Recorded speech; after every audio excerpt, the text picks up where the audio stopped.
तो स्टूडेंट्स आज नो आपणो पहलो प्रश्न है अर्थसूचक अंकना अंक नक्की करवा माटेना नियमो समझाओ। Explain the rules of deciding significant figure. अर्थसूचक अंक नक्की करवाना नियम में बाळको टोटल 5 नियमों है। सौथी पहलो नियम के बधा ज शून्य सिवायना अंक अर्थसूचक गणवा। बधा ज शून्य सिवायना अंकों ने अर्थसूचक अंको कही शकाय। बराबर, एकदम सादो नियम है। शून्य सिवायना बधा ज अंक ने अर्थसूचक अंक कहेवाय। जेम के 285 सेंटीमीटर कीधु तो एने एक्सप्रेस करवा माटे तमे 3 डिजिट नो उपयोग करो छो तो अहींया अर्थसूचक अंक केटला आवशे 3। 0.25 मिली कीधु छे ने तो एमा तमे जुओ 0 सिवायना 0.25 छे तो अहींया 2 आंकड़ाओ शून्य सिवायना छे तो एनो अर्थसूचक अंक शुं आवशे 2 आवे। तो बधा ज शून्य सिवायना अंक अर्थसूचक छे। नियम नंबर 1, धारो के तमने एवुं कीधुं के 1008, चलो एनी वात जवा दो, 1227.5 तो अहींया तमे जोई शको छो एक बी अंक में शून्य नथी तो अहींया कुल अर्थसूचक अंकनी संख्या टोटल 5 आवशे। Okay, it is total 5। So you can understand नियम नंबर 1, शून्य सिवायना बधा ज अंकों ने अर्थसूचक अंको कहेवाय। नियम नंबर 2, शून्य सिवायना अंकनी आगळनो शून्य अंक अर्थसूचक होतो नथी। शून्य सिवायना अंकनी आगळनो अंक अर्थसूचक होतो नथी। बराबर, जेम के ऊपर जो 0.25 लख्યું के नहीं तो शून्य सिवायनी आगळनो शून्य अर्थसूचक नथी એટલે આપણે અર્થસૂચક અંક 25 માં 2 લીધા હતા। એ જ રીતે જો 0.03 લો તો આગળના 2 શૂન્યને કાઢી નાખો તો અર્થસૂચક અંકનો ગણતરીમાં 1 જ આવે। 0.0052 છે તો અહીંયા અર્થસૂચક અંક કેટલા આવશે 2 એટલે કે 2।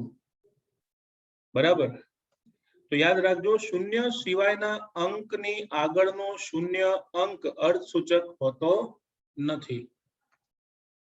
बराबर, क्लियर? ओके, चलो आવું કીધું હોય કે 0.000727 આવું તમને કીધું તો આમાં અર્થસૂચક અંક ગણો તો કેટલા આવે? આ બધાને કાઢ નાખો, શું આવશે? 3। Very good. तो नियम नंबर 1, शून्य सिवायना अंकों ने अर्थसूचक गणाय। नियम नंबर 2, शून्य सिवायना अंकनी आगळ जो शून्य होय तो अर्थसूचक गणातो नथी। नाउ नियम नंबर 3, त्रीजो नियम एवुं कहे छे के जो 2 अंकनी वच्चे शून्य आवतो होय એટલે કે शून्य सिवायना 2 अंकनी वच्चे शून्य आवतो होय तो એને अर्थसूचक गणो। આપણે નહીં અમુક જગ્યાએ જોતા પપ્પુ થતું 1008 પરમ પૂજ્ય ધર્મ ધુરંધર તો આ 1008 છે એમાં જો 2 શૂન્ય સિવાયની સંખ્યાઓ એની વચ્ચે શૂન્ય છે તો એને અર્થસૂચક ગણીએ તો શું લખાય? 4। અહીંયા બી અર્થસૂચક સંખ્યા કેટલી આવશે? 4। બધા જ પ્રકારના ચાંદલાઓ है ને બધા અર્થસૂચક અંકો છે। બરાબર, 101 તો આમાં શું આવે? 3। तो आम 2 अंकोनी वच्चे शून्य आवे। शून्य सिवायना 2 अंकोनी वच्चेना शून्यने अर्थसूचक गणवामां आवे छे। ओके, तो 3 मूलभूत बेसिक नियमों छे जेनी आपणे चर्चा करी। આગળ વધીએ છીએ નિયમ નંબર 4। નિયમ 4 છે સંખ્યાની જમણી બાજુના છેડા પર શૂન્ય હોય तो ते अर्थसूचक गणाय जो ते दशांश चिन्हनी जमणी बाजू आवेला होय तो। आखुं वाक्य आवुं छे के जो दशांश चिन्हनी जमणी बाजुए आवेला शून्य सिवायना अंकनी जमणी बाजू शून्य होय तो ते अर्थसूचक गणाय छे। तो ते अर्थसूचक गणाय छे। फरीथी, दशांश चिन्हनी जमणी बाजू आवेला संख्यानी जमणी बाजुना छेड़ा पर शून्य होय तो ते अर्थसूचक गणाय। બરાબર. જેમ કે સપોઝ હું આવું લખું છું 1 0, તો આમાં અર્થસૂચક અંક એક જ કહેવાય. કેમ? કારણ કે અહીંયા દશાંશ ચિહ્ન છે જ નહીં. પણ જો હું 10 પોઈન્ટ લખું, ખાલી 10 પોઈન્ટ, તો આમાં અર્થસૂચક સંખ્યા 2 ગણાય. પછી હું 10.0 લખું તો અર્થસૂચક સંખ્યા 3 ગણાય. 10.00 લખું તો અર્થસૂચક સંખ્યા 4 ગણાય. એટલે પોઈન્ટ પછી જો શૂન્ય આવતો હોય તો એને અર્થસૂચક ગણવામાં આવે છે. બરાબર. જો અહીંયા ઉદાહરણ તરીકે આપ્યું છે 0.200, તો આમાં તમારે આગળનું શૂન્ય ન ગણાય, પરંતુ પાછળના શૂન્યને ગણવા પડશે, કારણ કે દશાંશ ચિહ્ન પછી આવતા શૂન્ય છે. તો આમાં અર્થસૂચક સંખ્યા 3 આવી શકે. બરાબર. પાછું કીધું છે, જો દશાંશ ચિહ્ન સિવાયની સંખ્યામાં જમણી બાજુ શૂન્ય હોય તો તે અર્થસૂચક નથી. એટલે કે 100 માં દશાંશ ચિહ્ન છે જ નહીં, તો પછી એમાં અર્થસૂચક અંક એક જ લખાય. બરાબર. કારણ કે પાછળના શૂન્યને ધ્યાનમાં લેવાના નહીં. તો પહેલા 3 નિયમ તો એકદમ ઈઝી જ હતા. નિયમ નંબર 4 માં ખાસ ધ્યાન રાખજો, દશાંશ ચિહ્નની જમણી બાજુ જો બિન શૂન્ય અંકની પાછળ શૂન્ય આવે તો એને અર્થસૂચક ગણાય. દશાંશ ચિહ્નની ડાબી બાજુ શૂન્યને ધ્યાનમાં લેવામાં આવતા નથી. ત્યારબાદ પાંચમો અને છેલ્લો નિયમ, ચોક્કસ અંકને અનંત સંખ્યામાં અર્થસૂચક અંકો હોય છે. ચોક્કસ અંક એને અનંત સંખ્યામાં અર્થસૂચક અંકો હોય છે. જેમ કે વિદ્યાર્થી મિત્રો, ધારો કે તમને એવું કીધું હોય કે ભાઈ 20 ઈંડા છે, તો આમાં તમારી ઈચ્છા હોય તેટલા અર્થસૂચક અંક તમે લખી શકો. કોકને એવું હોય કે 20.0, કોક કે ના સાહેબ 20.00, ના 20.000, 20.00000. કહેવાનો મતલબ તમે જેટલા શૂન્ય મૂકવાની તાકાત ધરાવતા હોય એટલા અર્થસૂચક અંકો લાવી શકાય. તો નિશ્ચિત અથવા તો ચોક્કસ અંકને અનંત સંખ્યામાં અર્થસૂચક અંકો હોય છે. એક્ઝામ્પલ તરીકે 2 દડા, 20 ઈંડા, 12 કેળા. બરાબર. કહેવાનો મતલબ જે નિશ્ચિત સંખ્યા હોય એમાં અસંખ્ય એટલે કે અનંત સંખ્યામાં અર્થસૂચક અંકો હોય છે, કારણ કે આ એક ચોક્કસ અંક છે અને તેમને અનંત અંક સુધી દર્શાવી શકાય. બરાબર. આની સાથે સાથે બીજી એક મસ્ત વાત એમણે એ કરી છે કે જ્યારે અંકને વૈજ્ઞાનિક સંકેત પદ્ધતિમાં લખવામાં આવે ત્યારે 1 અને 10 એની વચ્ચેના અંકોની સંખ્યાને અર્થસૂચક સંખ્યા આપે છે. ઘણાને પ્રશ્ન થવો જોઈએ કે સર, ધારો કે આપણે એવોગેડ્રો અંક લઈએ 6.022 ગુણ્યા 10 ની જેવી તેવી, એટલે કે 23 ઘાત. આને એવોગેડ્રો અંક કહીએ છીએ. બરાબર ને? હવે જો આને એવોગેડ્રો અંક કહીએ તો પછી આની અર્થસૂચક સંખ્યા કેટલી? તો વૈજ્ઞાનિકોએ કીધું કે ભાઈ ઘાતાંકમાં ગમે તે હોય એને ધ્યાનમાં નહીં લેવાનું. નેવર. ખાલી આની પર ફોકસ કરો. ઓકે. હવે આની ઉપર ફોકસ કરો છો તો જુઓ 6.022, તો બે શૂન્ય સંખ્યા, બે બિન શૂન્ય સંખ્યાની વચ્ચે શૂન્ય આવ્યું એટલે અર્થસૂચક ગણાય. તો બોલો મિત્રો, આમાં એવોગેડ્રો અંકમાં અર્થસૂચક અંકો કેટલા આવશે? 4. Very good.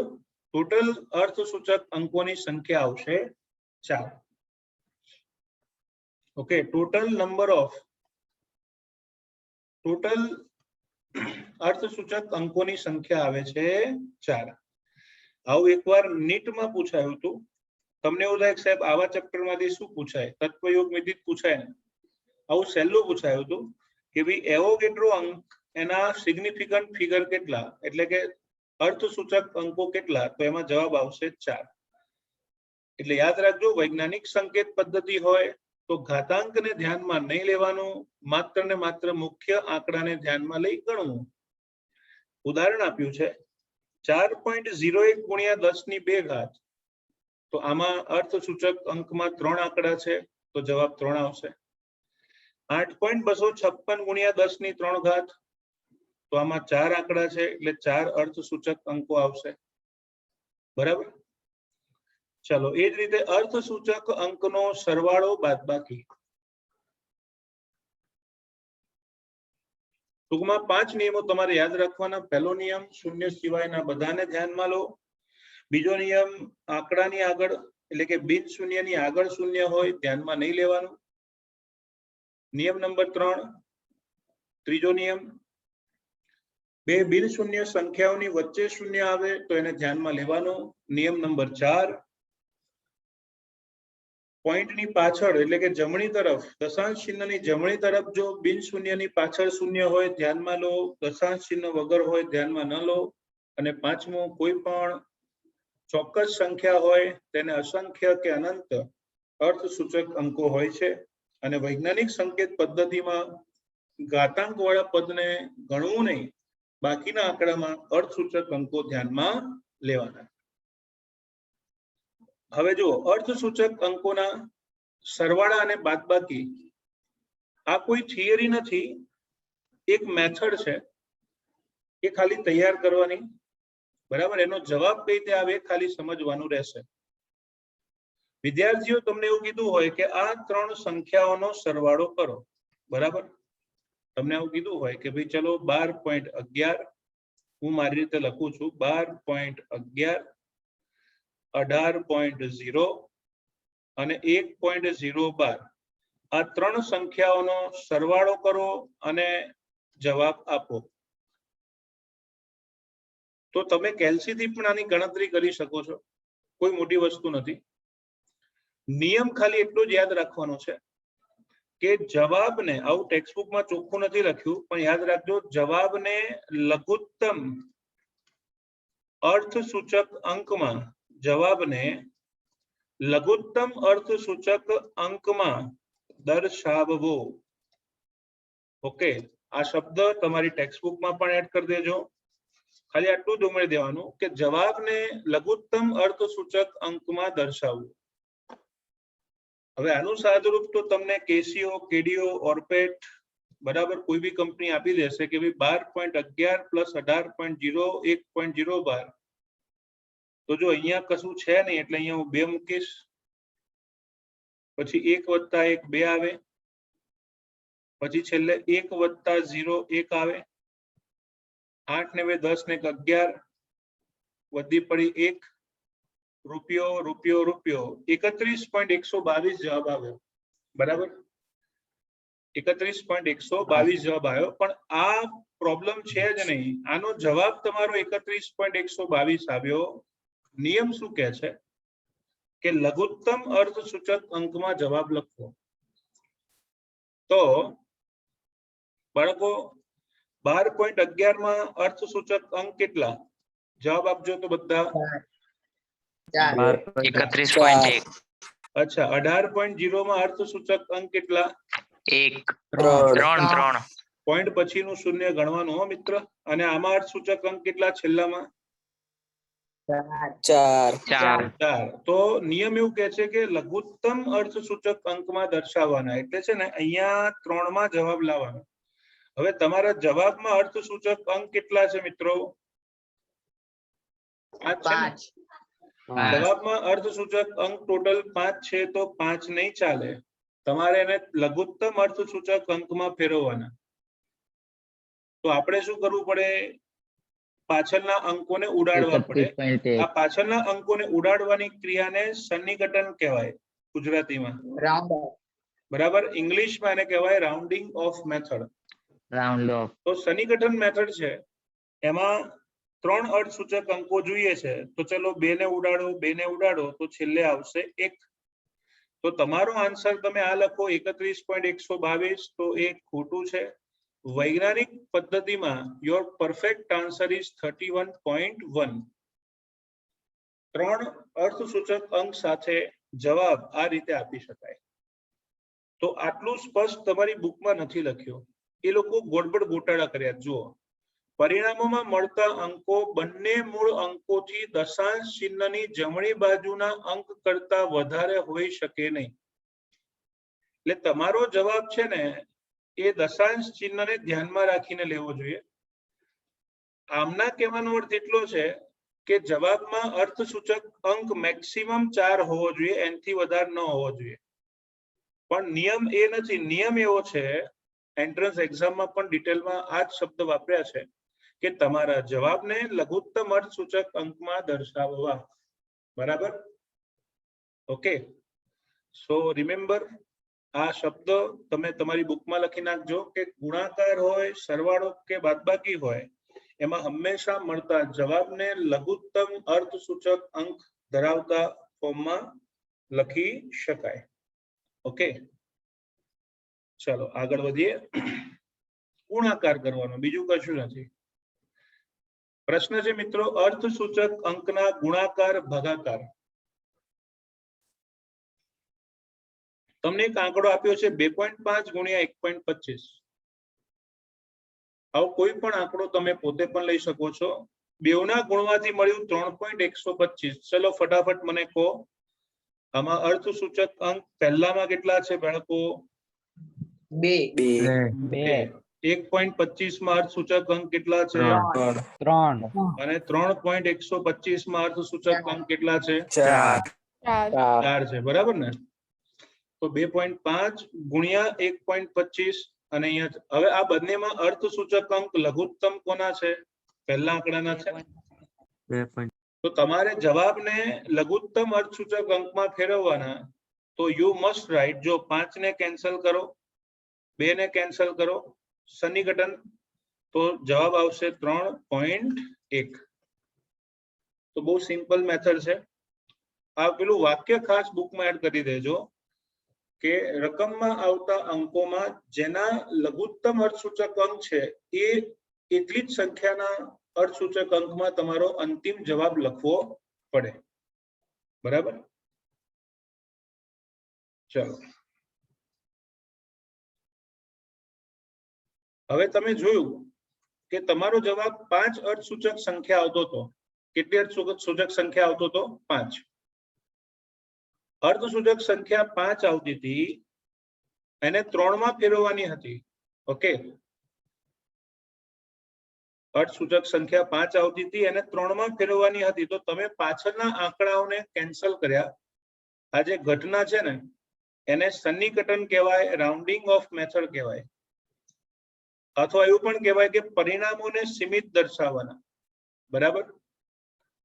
તો 2 માર્ક્સમાં આ નિયમ પૂછી શકે છે. પ્રશ્ન એવો પૂછાય કે ભાઈ સન્નિકટન અથવા તો રાઉન્ડિંગ ઓફ મેથડના નિયમો સમજાવો. Okay, explain the lose of rounding of. તો બાળકો સન્નિકટનના નિયમો ગોખવાના ના હોય, સમજીને ખાલી યાદ રાખી લેવાના. પહેલો નિયમ, જો જમણી બાજુનો સૌથી છેલ્લો અંક 5 કરતા વધારે હોય, 5 કરતા વધારે હોય તો તેને દૂર કરવામાં આવે ત્યારે તેની આગળના અંકમાં 1 નો વધારો કરવામાં આવે છે. ફરીથી, જ્યારે બી કોઈ સંખ્યાની જમણી બાજુના છેલ્લો અંક 5 કરતા વધુ હોય તો તેને દૂર કરીને તેની આગળના અંકમાં 1 નો વધારો કરવામાં આવે છે. જેમ કે તમને અહીંયા કીધું છે બાળકો 1.386, તો એમાં છેલ્લો અંક છગડો છે, 5 થી મોટું છે, તો એને જ્યારે કેન્સલ કરો તો એની આગળ 1 નો વધારો થાય. એટલે કે 8 માંથી શું થઈ જશે? 9. સો આન્સર ઇઝ 1.39. ઓકે, એનાથી ઊંધું, જો જમણી બાજુનો અંક 5 કરતા ઓછો હોય તો તેને દૂર કરવામાં આવે છે, પણ તેની આગળના અંકમાં ફેરફાર થતો નથી. 5 થી ઓછું હોય ને ત્યારે તેને દૂર કરવામાં આવે તો આગળના અંકમાં કોઈ ફેરફાર થતો નથી. જેમ કે જુઓ 4.334, એમાં છેલ્લો અંક છે મિત્રો 4. હવે જો હું આ 4 ને કેન્સલ કરું ને તો આગળ વાળામાં કોઈ ફેરફાર નહીં થાય, કારણ કે 5 થી ઓછી સંખ્યા છે. અને 5 થી ઓછી સંખ્યા હોય તો સન્નિકટન કરો, એમાં આંકડામાં કોઈ ફેરફાર થશે નહીં. વર્ષોથી તમે જાણો છો, કોઈ મોટી વાત નથી. પણ 9 તમારા માટે હવે છે. જુઓ, 5 થી વધારે હોય તો ઉમેરો કરો 1 નો, 5 થી ઓછું હોય તો કઈ ના કરો, પણ જો 5 હોય તો જમણી બાજુનો સૌથી છેલ્લો અંક 5 હોય તથા તેની પહેલાનો અંક બેકી અંક હોય, બેકી એટલે 2 4 6 8 ઇવન દો 0, તો જમણી બાજુનો સૌથી છેલ્લો અંક 5 હોય તથા તેની પહેલાનો અંક બેકી સંખ્યા હોય તો આગળ કોઈ ફેરફાર કરવામાં આવતો નથી. 5 ને દૂર કરતા આગળના અંકમાં ફેરફાર કરવામાં આવતો નથી. બરાબર. જેમ કે જુઓ, બેકી સંખ્યા વાળું એક્ઝામ્પલ તમને આપું તો 6.25 છે. મારે છેલ્લા 5 ને દૂર કરવું છે. ઓકે, હવે જો હું આ છેલ્લા 5 ને દૂર કરવા માંગુ તો એની આગળની સંખ્યા એકી છે કે બેકી છે મિત્રો? એની આગળની સંખ્યા કેવી છે? બેકી સંખ્યા છે. તો પછી એમાં કોઈ ફેરફાર ન થાય, 6.2 જ આવશે. બરાબર.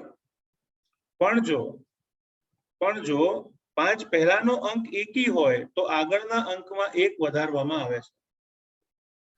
બરાબર. ઘણા દાખલાઓ હતા ત્યારે મેં તમને આ વસ્તુ ધ્યાનમાં નથી લીધી, કારણ કે 0.0050 નો ફેરફાર દાખલાઓમાં ચાલી જાય છે, પણ પર્ટિક્યુલરલી આ જ પ્રશ્ન તમને આપ્યો હોય ને ત્યારે આ વસ્તુ ધ્યાનમાં રાખવાની. જેમ કે જુઓ 6.35 છે ને, તો આપણે શું કરતા, 5 ને ઉડાડીને 4 ઉમેરી દેતા, એટલે 1 ઉમેરીને 4 કરી દેતા. વાત સાચી છે, પણ આગલો આંકડો એકી હોવો જોઈએ.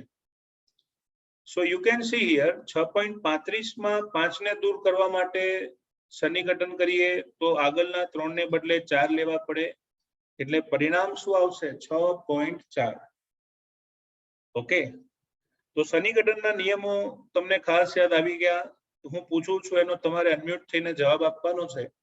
સૌથી પહેલો નિયમ કે જમણી બાજુનો અંક 5 થી મોટો હોય તો બોલો એની આગળના અંકમાં કેટલાનો ફેરફાર કરવાનો? 1 નો વધારો. બરાબર ને? ઇન્ક્રીઝ 1. અચ્છા, 5 થી ઓછો હોય આંકડો અને સન્નિકટન એમને નીકાળી દેવાનો, કોઈ ફેરફાર કરવાનો નહીં, ખાલી એને દૂર કરી નાખો. નીકાળીને ફેરફાર નહીં કરવાનો. બરાબર ને? ધ મોસ્ટ ઇમ્પોર્ટન્ટ, જો જમણી બાજુનો છેલ્લો અંક 5 હોય અને આગળની સંખ્યા એકી હોય તો શું કરીએ? 1 નો વધારો. 1 ઉમેરી એકનો દેવાનો. વધારો. અને જો બેકી હોય તો એમાં કોઈ ફેરફાર થશે કોઈ નહીં કરવાનું. નહીં. ઓકે, ચાલો. તો આ સન્નિકટનના નિયમનો ઉપયોગ કરીશું આપણે. સન્નિકટનની જરૂર ક્યાં પડશે? રાઉન્ડિંગ ઓફની. આ બધામાં જરૂર પડે. જવાબ આખી 4 આવી હોય, બરાબર, જવાબ આખી 4 આવી હોય અને આપણે માત્ર 2 જ આંકડાની જરૂર પડી હોય તો મોટાભાગે સન્નિકટનની જરૂર ક્યાં પડે ખબર છે? કોરોના કાળમાં કોકના મેરેજ આવતા હોય તો એમણે આખા બધાના મેરેજમાં જમણવારમાં ભાગ લીધો હોય, આખું ફેમિલી બધે ટોળા ભરીને જમી આવ્યા હોય, અને પછી જ્યારે પોતાનો વારો આવે ત્યારે સરકાર શ્રી એવું કહે કે ભાઈ તમારે 400 જણાની જગ્યાએ 100 જણનો જમણવાર છે, એટલે તમે લિસ્ટ લઈને બેસી જાઓ, સન્નિકટન કરો. એમાં પાછું એ બી ધ્યાન રાખવું પડે કે ભાઈ કયો સંબંધી વધારે ચાંદલો કરશે તો એમને સ્થાન આપવાનું, કયો સંબંધી ઓછું તો પછી એને સ્થાન એ રીતે આપવાનું. તો એ પણ એક રાઉન્ડિંગ ઓફ મેથડ છે. પણ આ તો જનરલ વાત થઈ એટલે વિચાર આવ્યો મને કે રાઉન્ડિંગ ઓફ નો જીવનમાં ઘણો બધો ઉપયોગ છે, જેની ચર્ચા આપણે પછી ડિટેલમાં કરીશું. ઓકે, ચલો. તો પછી આ ચેપ્ટરનો છેલ્લો પ્રશ્ન છે પરિમાણાત્મક પૃથક્કરણ એટલે કે ડાયમેન્શનલ એનાલિસિસ એક્સપ્લેન કરો. ડાયમેન્શન એનાલિસિસ અથવા તો પરિમાણાત્મક પૃથક્કરણ. તમે કોઈ ભૌતિક રાશિનું માપન કરતા હો તો એનું માપન કોઈ એક એકમ પદ્ધતિમાં કરવામાં આવે. જેમ કે તમે પરમાણુની ત્રિજ્યા એને તમે પિકોમીટરમાં માપી, પણ એક એકમ પદ્ધતિમાંથી જ્યારે તે જ મૂલ્યને બીજા કોઈ એકમ પદ્ધતિમાં રૂપાંતરિત કરવું હોય ત્યારે જે મેથડ વપરાય છે તે મેથડને કહીશું પરિમાણાત્મક પૃથક્કરણ અથવા અવયવ ચિહ્નિત પદ્ધતિ अथवा एकम अवयव पद्धति अथवा परिमाणात्मक पृथक्करण। तो बाळको गणतरी करती वखते घणी वखत एकमोने एक एकम पद्धतिमांथी बीजी एकम पद्धतिमां रूपांतरण करवानी जरूरियात पड़े छे। आ मेथड ने एकम अवयव पद्धति, अवयव चिन्हित पद्धति अथवा तो परिमाणात्मक पृथक्करण डायमेंशनल एनालिसिस तरीके ओळखवामां आवे छे। It is known as dimensional analysis. हवे ई छे शुं एने समझवा माटे प्रयत्न करिए। हवे मित्रों एने समझवा माटे हूँ थोड़ुंक ઝૂમ करीश, तमने समझावी शकूं एटले। चलो, तमने एवुं कहेवामां आव्युं, प्रश्न छे के 3 इंच बराबर खाली जग्या centimetre. Okay, 3 inch is equal to blank centimetre. Blank centi आवो प्रश्न छे। तो हवे आनो जवाब कई रीते आपी शकाय? तो सौथी पहला मित्रों, सौथी पहला एकम अवयव बनाववो पड़े। एकम अवयव बनाववानो, बराबर। एकम अवयव एटले शुं? तमने आटली खबर छे के भाई 1 इंच बराबर 2.54 centimetre. 1 inch is equal to 2.54 centimetre. आ तमने संबंध पहलेथी खबर छे। तो शुं करवानुं? एकम अवयव बनाववानो। 1 inch upon 2.54 centimetre is equal to 1 is equal to 2.54 centimetre upon 1 inch. बराबर। आ मैथमेटिक्स कहे छे बंने मूल्यों सरखा होय। जो बंने मूल्य सरखा होय, 1 इंच बराबर 2.54 सेंटीमीटर होय, तो इंचना छेदमां सेंटीमीटर वाळुं पद मूको तो जवाब 1 आवे। सेंटीमीटर वाळा पदने छेदमां इंच लई जाओ तो बी जवाब 1 आवे। तो आ जे एकम मळ्यो ने एने कहेवाय एकम अवयव। एने यूनिट फैक्टर कहेवाय इंग्लिश में, यूनिट फैक्टर।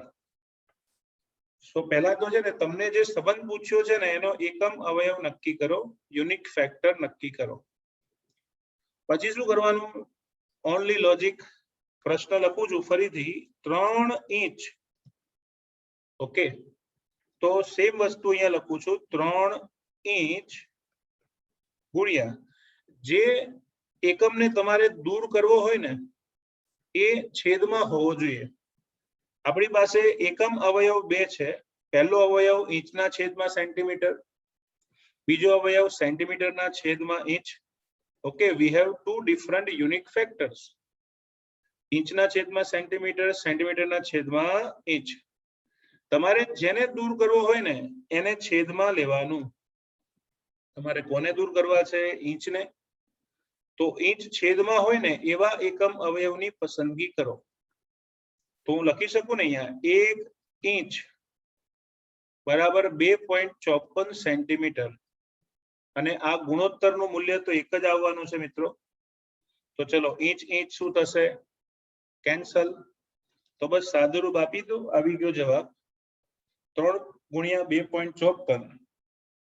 लेट अस सी, 3 गुणिया 2.54 तो 7.62 सेंटीमीटर तमारो जवाब छे। तो मित्रों आ बधा प्रश्नों केवा छे के तमने थियरी स्वरूपे नहीं पूछे, परंतु आ रीते एमसीक्यू बनावीने पूछी शके छे अने आवडवा ज जोईए। बराबर। आवो कोई भी प्रश्न आपणे लई शकीए। तमने आ एक ज उदाहरण द्वारा समजाववा प्रयत्न कर्यो छे। बराबर। एकम अवयव कोने कहेवाय? मैं तमने कीधुं एम जाते बनावता आवडवुं जोईए। चलो, आवो ज एक बीजो दाखलो तमने पूछ्यो छे। उदाहरण तरीके तमने कीधुं छे के एक जगमां 2 लीटर दूध छे। हेलो, एक जगमां 2 लीटर दूध छे। जो प्रश्न छे 2 लीटर दूध बराबर खाली जग्या मीटर क्यूब।